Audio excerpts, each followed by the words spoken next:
Tole har'ammoo kan ilaallu exercise yookiin shaakala tokko tuqaa lamadha. Shaakalli tokko tuqaa lama mata-dureen keenya yeroo darbe irratti hundaa'ee gaafilee nuuf dhiyaatanidha. Mata-dureen keenya yeroo darbe wajjin ilaalle karaalee tuutonni ittiin ibsamanidha. Tuutonni karaalee sadiin ibsamanii karaan tokko fi inni jalqabaa jechaan ibsuudha. Karaan inni lammaffaan immoo miseensa tuuta sanii tartiibessuudhaan yookiin immoo barreessuudhaan ibsuudha jechuudha. Listing method jedhama. Inni sadaffaan immoo set builder method jedhama. Set builder method immoo conditionii tuuta san ibsuun tuuta ibsuudha jechuudha. Okay. Exercise 1.2. Gaaffiin tokkoffaan question number 1. Describe each of the following sets using a verbal method. Verbal method. Jechaan tuutota armaan gadii ibsii jedha. Jechaan. Tuutotni kunniin maaliidhaan nuuf kenname? Listing methodidhaan nuuf kenname. Listing methodii keessaa partial listing ni jira. Complete listing ni jira jechuudha. Okay. Set A equals to 5, 6, 7, 8, 9. The element of set A are 5, 6, 7, 8, 9. Amma tuuta kana jechaan akkamitti ibsinaadha? Tuutni kun lakkoofsota 5 hanga 9 of keessaa qaba. Isa kana jechaan akkamitti ibsina? Listing methodidhaan nuuf kennamee jira. Jechaan immoo akkamitti ibsuu dandeenya? Kanarraa immoo wanti hubachuu dandeenyu maalidha? Tuunni tokko jechaanis ibsamuu danda'a. Tokkichummaan wantummaan takkittiin jechaadha. Tuunnummaan takkichi fakkeenyaaf tuuta A kana yoo fudhanne tuuta A kun listing methodidhaan nuuf kenname. Set builder illee ibsuu ni dandeenya. Verbal method illee ibsuu ni dandeenya jechuudha. Fakkeenyaaf verbal methodidhaan gaafa ibsinu the set of positive natural number greater than 4 and less than 10.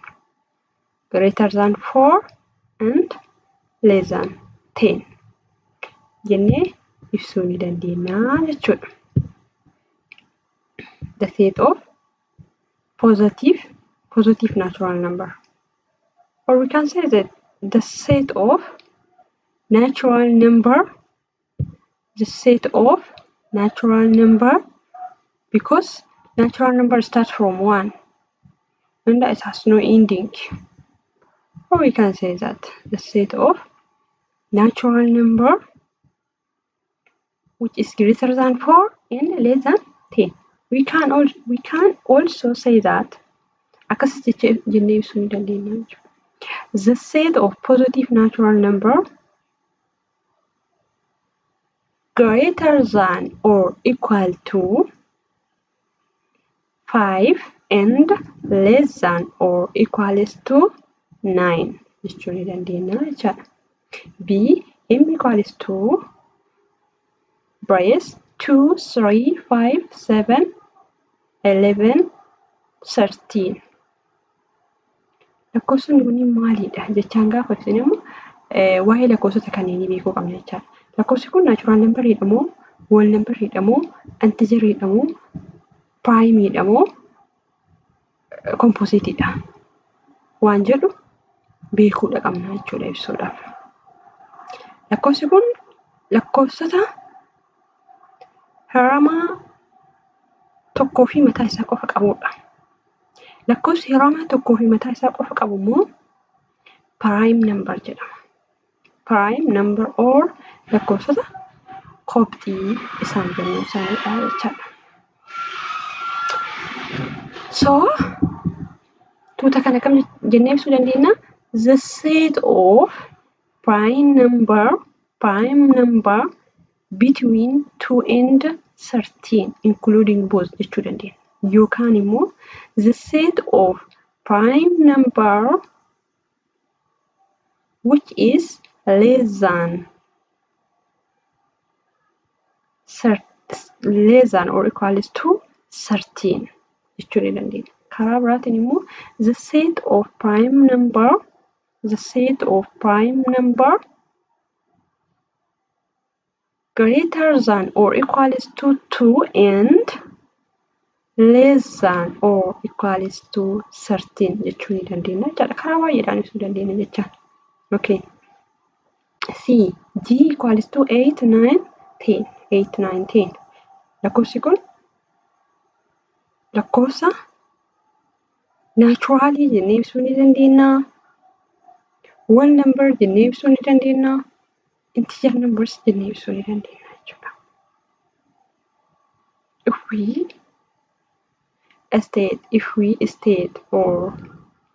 we say it as it is natural number, akka natural number ta'etti fudhannee yoo kan ibsinu ta'e the set of positive natural number greater than or equals to 8 jechuu ni dandeenya jechuudha. Yookaan immoo the set of whole number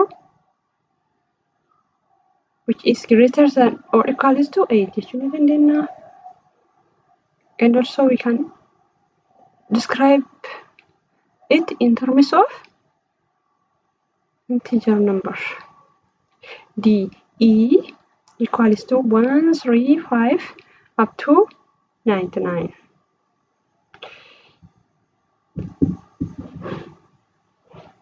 Lakkoofsota sadan jalqaba irratti nu kennaman 1, 3, 5 yoo ilaallu lakkoofsi kun maal fakkaata? Lakkoofsa odd fakkaata. Odd lakkoofsa hanquu fakkaata. Hanquudha. Lakkoofsota hanquudha. Tuuta lakkoofsota hanquu tokko hanga 99 jiranidha. Tuuta lakkoofsota hanquu ta'ee natural number jennee ibsuu ni dandeenya. Whole number jennee ibsuu ni dandeenya. Whole number starts from 1. For example, we can say that the set of whole number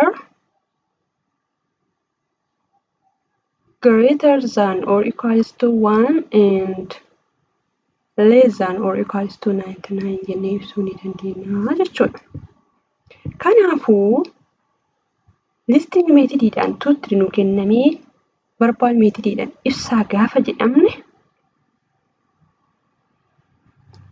waa'ee lakkoofsotaa beekuu qabna jechaadha. Lakkoofsota hundaa, lakkoofsota lakkaawwii, lakkoofsota koptii, kompoositii, intijerii kan jedhu kana beekuu qabna jechaadha. Egaa kana beeknee booda miseensa suuta sanii sallaallee miseensi sanii sun natural number yoo ta'e natural number and ending point, starting point and ending point isaa jalqaba isaatii fi dhuma isaa yoo beekne haala salphaadhaan jechaan ibsuu dandeenya jechuudha. Gaaffii lammaffaan describe each of the following sets using complete and partial listing method if possible. Why it say if possible? Maaliif jedhe yoo danda'ame jedhe maaliif? Kana jechuun tuutni complete or partial listing methodidhaan ibsuu hin dandeenye ni jira jechuudha. Or yookiin immoo kan complete listing method fayyadamuudhaan ibsuu hin dandeenye ni jira jechuudha. Okay. Kana lamaan keessaa maalidha? Kan complete listing method fayyadamnee ibsuu hin dandeenye ni jira waan ta'eef isaan immoo partial listing methodidhaan ibsinaa jechuudha. A.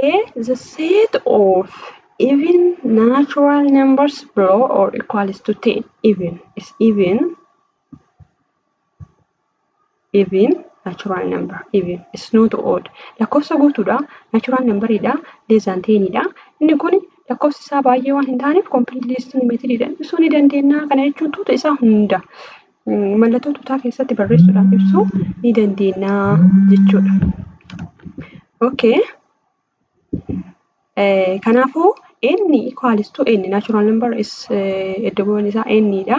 N equals to the the set of n equals to 2, 4, 6, 8, 9 in the brace. Okay, the set of positive even natural number below 13. Below 13. That means it start from 2, since it's say even, and the end of it is 13, and is so many numbers. So hundi isaaniitti gochuun hin barbaachisu. Kanaafuu 2, 4, 6 miseensa tuutaa yeroo bireesii keessa kennu koomaa yookiin immoo mallattoo qoodduu gidduutti galchuu qabna. Yeroo immoo itti fufuu isaa agarsiisnu tuqaa 3 kennee tuqaa 3 booda yoo dhuma isaa kan kennu ta'e mallattoo qoodduu kennee dhuma isaa kenna. Yoo dhuma isaa kan hin barreessine ta'e fakkeenyaaf lakkoofsa natural number, general natural number yoo jedhe or general whole number yoo jedhe dhuma isaa hin beekne waan ta'eef dhuma isaanii dhiifna. Kanaafuu tuqaa 3 fuunee dhumarra koomanni jiru mallattoo bireessitiin cufnaa jechuudha. Okay, another one, let us see F. Haaluma wal fakkaatuun C's, D's, E's hojjechuu dandeenya. Salphaadha. Asirratti deebii isaa isiniif kaa'ee jira. Ilaaluu dandeettan. Okay, F. The set of integers divisible by 3. Divisible by 3 means the set of integer which can be divided by 3, or the set of integer number which is multiple of 3 jechuu ni dandeenya jechuudha. Kana kan guna z equals to jalqabni isaatis hin beekamu, dhumni isaatis integeriin gara positiivatti illee gara negatiivatti illee itti fufaadha waan ta'eef partially list goone gama jalqabaallee gama dhumaallee tuqaa 3 gochuudhaan keenya jechuudha. Okay, sadaffaa list the element of following cells. Kun immoo maalidha? Builder methodidhaan kan nu kaa'ame listing methodidatti jijjiiruudhaan kaa'uu jechuudha. Gaaffii lammaffaan immoo maalidha? Verbal methodidhaan kan nu kaa'ame listing methodidhaan kaa'uu jechuu kan nu kenname listing methodidhaan kaa'uu jechaadha. Kanaafuu set A equals to 3x such that x is the element of whole number. X is the element of whole number. Whole number starts from 0 up to then it has no end. It has no ending point. So kan kennu maalidhaan partial methodidhaan kenna jechaadha. Partial methodidhaan kenna. Kanaafuu W equals to in the brace 0, 3, 6 and 8c. B equals to x such that x is element of natural number and x 5 is less than x less than 10.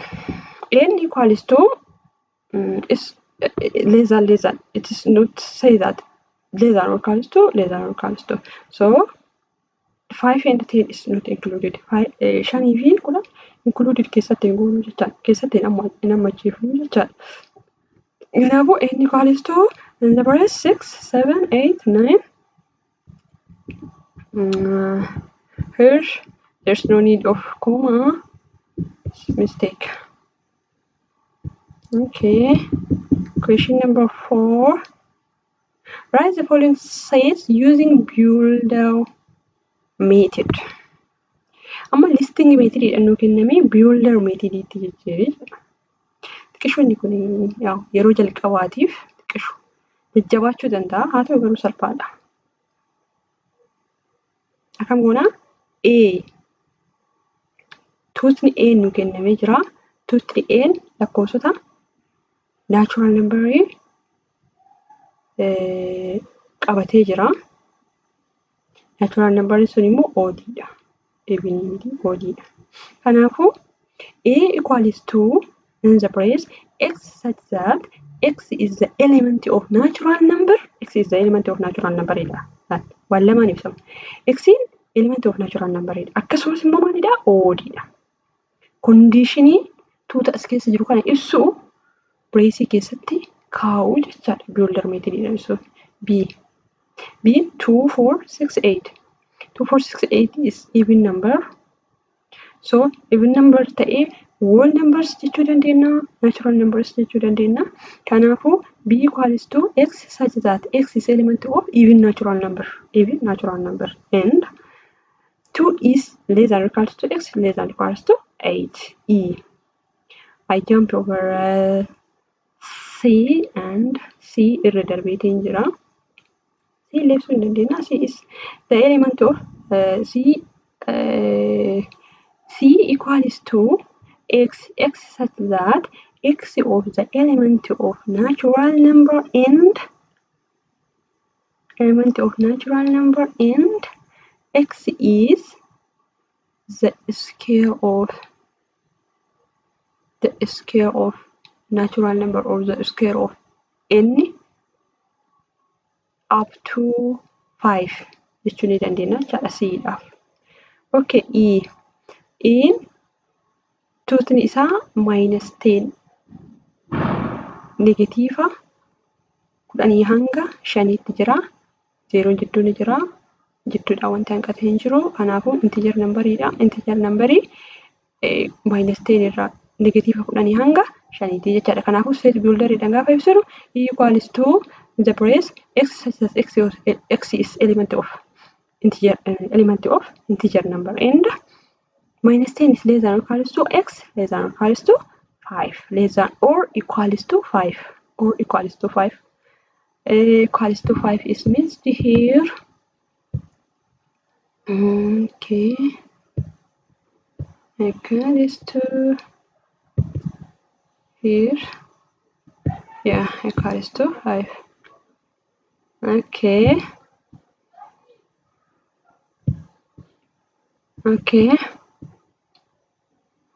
another one, if is the same with C but it has no ending point in qabu. Kana jechuun element of natural number which is f equals to brace x such that x is element of natural number and x equals to n square. X equals to n square, no ending point. It has no ending point. Okay, kanarraaf qabanne kanuma. Yeroo itti aanu immoo portionii itti aanu qabannee isiniif dhufna. Chaanaalii keenya subscribe gochuu hin dagatina. Koomentii nuu kennuu hin dagatina. Sababni isaatis koomentiin isin nuuf kennitan akka haala isinii tolutti kontentii isin barbaaddan isiniif qopheessinu nu taasisa waan ta'eef. Galatooma.